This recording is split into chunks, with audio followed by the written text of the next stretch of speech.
ಚಿತ್ರದುರ್ಗ ಶಾಸಕ ಕೆಸಿ ವೀರೇಂದ್ರ ಪಪ್ಪಿಗೆ ಇಡಿ ಡ್ರಿಲ್ ನಡೆಸ್ತಾ ಇದೆ. ಅಕ್ರಮ ಬೆಟ್ಟಿಂಗ್ ಪ್ರಕರಣ ಸಂಬಂಧ ತೀವ್ರ ವಿಚಾರಣೆಗೆ ಒಳಪಡಿಸಲಾಗಿದೆ. ದಾಳಿಯ ಸಂದರ್ಭದಲ್ಲಿ ವೀರೇಂದ್ರ ಪಪ್ಪಿ ಅವರ ನಿವಾಸದಲ್ಲಿ 12 ಕೋಟಿ ನಗದು ಪತ್ತೆಯಾಗುತ್ತೆ. ಹಾರ್ಡ್ ಕ್ಯಾಶ್ ಗರಿ ನೋಟು 12 ಕೋಟಿ ರೂಪಾಯಿ ಪತ್ತೆಯಾಗುತ್ತೆ. ಅಕ್ರಮ ಬೆಟ್ಟಿಂಗ್ ಪ್ರಕರಣ ಸಂಬಂಧ ತೀವ್ರ ವಿಚಾರಣೆಗೆ ಒಳಪಡಿಸಲಾಗಿರೋದು.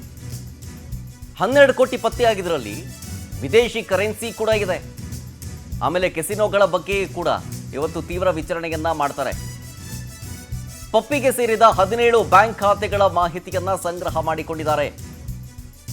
ಜೊತೆಗೆ ಅವರ ಆಪ್ತರಿಗೆ ಸೇರಿದಂತಹ ಬ್ಯಾಂಕ್ ಖಾತೆಗಳಲ್ಲೂ ಪರಿಶೀಲನೆಯನ್ನ ಮಾಡ್ತಾ ಇದ್ದಾರೆ. ಅಕ್ರಮ ಹಣ ವರ್ಗಾವಣೆಯ ಆರೋಪದ ಅಡಿಯಲ್ಲಿ ಇಡಿ ತನಿಖೆ ಆಗ್ತಾ ಇದೆ. ವಿಚಾರಣೆ ಮಾಡಿ ಪಪ್ಪಿ ಹೇಳಿಕೆಯನ್ನ ದಾಖಲಿಸಿಕೊಳ್ತಾ ಇದ್ದಾರೆ. ಈಗಾಗಲೇ ಇಡಿ ವಶದಲ್ಲಿ ಇರೋದು ಶಾಸಕ ವೀರೇಂದ್ರ ಪಪ್ಪಿ ಅವರು. ವಿಡಿಯೋದಲ್ಲಿ ಗಮನಿಸ್ತಾ ಇದ್ದೀರಲ್ಲ ಫೋಟೋ, ಹಾರ್ಡ್ ಕ್ಯಾಶ್ ಪಪ್ಪಿ ನಿವಾಸದಲ್ಲಿ ಕಂಡಿದ್ದು 12 ಕೋಟಿ ಹಾರ್ಡ್ ಕ್ಯಾಶ್, ಕೆಜಿ ಗಟ್ಟಲೆ ಚಿನ್ನ, ಜೊತೆಗೆ ವಿದೇಶಿ ಕರೆನ್ಸಿ, ಅದೆಲ್ಲವನ್ನೂ ಕೂಡ ವಶಪಡಿಸಿಕೊಂಡು ದಾಖಲೆಗಳನ್ನು ಪರಿಶೀಲನೆ ಮಾಡಿ, ಜೊತೆಗೆ ಅಕ್ರಮ ಹಣ ವರ್ಗಾವಣೆ ಅಲ್ಲದೆ ಬೆಟ್ಟಿಂಗ್ ದಂಧೆಯೂ ಕೂಡ ನಡೆಸ್ತಾ ಇದ್ರು ಅನ್ನೋ ಮಾಹಿತಿ. ಅದಕ್ಕೆ ಅಂತೇಳಿ ಒಂದು ಸಪ್ರೇಟ್ ಆ್ಯಪ್ ಕೂಡ ಸೃಷ್ಟಿ ಮಾಡಿದ್ರು ಅಂತ. ಪಪ್ಪಿ ಬೆಟ್ಟಿಂಗ್ ಆ್ಯಪ್ ಅಂತ ಏನೋ ಹೆಸರಿದೆ ಅದರದ್ದು. ಆ ಬೆಟ್ಟಿಂಗ್ ಆ್ಯಪನ್ನು ಕೂಡ ಇವರು ಹೊಂದಿದ್ರು ಅನ್ನುವಂತಹ ಮಾಹಿತಿ ಕೂಡ ಇದೆ. ಅದರ ಬಗ್ಗೆಯೂ ಪರಿಶೀಲನೆ ಆಗ್ತಾ ಇದೆ.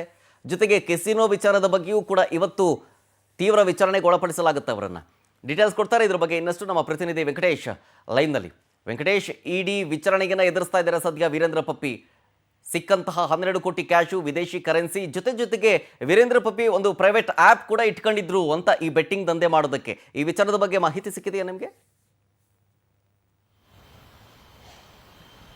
ಶರತ್, ಅಕ್ರಮ ಬೆಟ್ಟಿಂಗ್ ಮತ್ತು ಹಣವನ್ನು ವರ್ಗಾವಣೆ ಮಾಡಿದ್ದಾರೆ ಎನ್ನುವಂತಹ ನಿಟ್ಟಿನಲ್ಲಿ ಕೂಡ ಇಡಿ ಅಧಿಕಾರಿಗಳು ಒಂದು ದಾಳಿಯನ್ನ ಮಾಡ್ತಾರೆ. ಸುಮಾರು ಶಾಸಕ ವೀರೇಂದ್ರ ಪಬ್ಬಿಗೆ ಸೇರಿದ 17 ಕಡೆ ಈ ಒಂದು ದಾಳಿಯ ಸಂದರ್ಭದಲ್ಲಿ 12 ಕೋಟಿ ನಗದು ಹಾಗೂ 25 ಕೋಟಿಗೂ ಹೆಚ್ಚಿನ ಒಂದು ಆಸ್ತಿ ಪತ್ರಗಳು ಸೇರಿದಂತೆ ಚಿರಾಸ್ತಿಗಳೇನಿತ್ತು ಎಲ್ಲವನ್ನು ಕೂಡ ಇಡಿ ಅಧಿಕಾರಿಗಳು ವಶಕ್ಕೆ ಪಡೆದುಕೊಂಡಿದ್ರು. ಅವರನ್ನ ಶನಿವಾರ ವಶಕ್ಕೆ ಪಡೆದಂತಹ ವೇಳೆಯಲ್ಲಿ ಭಾನುವಾರ ಕರ್ಕೊಂಡು ಬಂದು ಮೆಡಿಕಲ್ ಅನ್ನ ಮಾಡಿಸಿ ನ್ಯಾಯಾಧೀಶರ ಮುಂದೆ ಹಾಜರುಪಡಿಸಿ 5 ದಿನಗಳ ಕಾಲ ಒಂದು ಕಸ್ಟಡಿಗೆ ಪಡ್ಕೊಂಡು ವಿಚಾರಣೆ ಮಾಡೋದಕ್ಕೆ ಈಗ ಮುಂದಾಗಿರುವಂತದ್ದು. ಅಂದ್ರೆ ಇಷ್ಟು ದೊಡ್ಡ ಪ್ರಮಾಣದಲ್ಲಿ ಅಕ್ರಮವಾಗಿ ಹಣ ವರ್ಗಾವಣೆ ಹಾಗೂ ಇದನ್ನ ನೋಡ್ಕೊಳ್ತಿದ್ದವರು ಯಾರು, ಎಲ್ಲಿಂದ ಈ ಒಂದು ಆಪ್ಗಳು ಶುರುವಾಯಿತು, ಈ ಆಪ್ಗಳನ್ನ ಕ್ರಿಯೇಟ್ ಮಾಡಿದವರು ಯಾರು, ಇಷ್ಟು ಹಣವನ್ನು ಕೆಸಿನೋದಲ್ಲಿ ಬರ್ತಿದ್ದಂತ ಹಣವನ್ನ ಆ ನಗದು ರೂಪದಲ್ಲಿ ಅದಕ್ಕೆ ಟ್ರಾನ್ಸ್ಫರ್ ಮಾಡಿ ಒಂದು ಡೆಬಿಟ್ ಅಥವಾ ಹಾರ್ಡ್ ಕಾರ್ಡ್ಗಳ ಮೂಲಕವಾಗಿ ಹಣವನ್ನ ಯಾವ ರೀತಿಯಾಗಿ ವರ್ಗಾವಣೆ ಮಾಡ್ತಾ ಇದ್ರು ಅನ್ನೋದ್ರ ಬಗ್ಗೆ ಕೂಡ ಅಧಿಕಾರಿಗಳಿಗೆ ತನಿಖೆಯನ್ನ ಮಾಡೋದಕ್ಕೆ ಮುಂದಾಗಿರುವಂತದ್ದು. ಅದಕ್ಕೆ ಸಂಬಂಧಪಟ್ಟಂತೆ ಅವರು ಯಾರ್ಯಾರು ಅವರ ಆಪ್ತ ವಲಯದಲ್ಲಾಗಿರ್ಬೋದು, ಮತ್ತೆ ಕುಸುಮ ಅವರ ಸಹೋದರ ಅನಿಲ್ ಏನಿದ್ದಾರೆ ಇವರಿಗೂ ಕೂಡ ನೋಟಿಸ್ ನೀಡುವಂತ ಸಾಧ್ಯತೆಗಳಿದೆ. ಯಾಕಂದ್ರೆ ಇವರೆಲ್ಲವೂ ಕೂಡ ಬೇನಾಮಿಗಳ ಅಥವಾ ಪಾರ್ಟ್ನರ್ಗಳ ಅನ್ನುವಂಥದ್ದು ಕೂಡ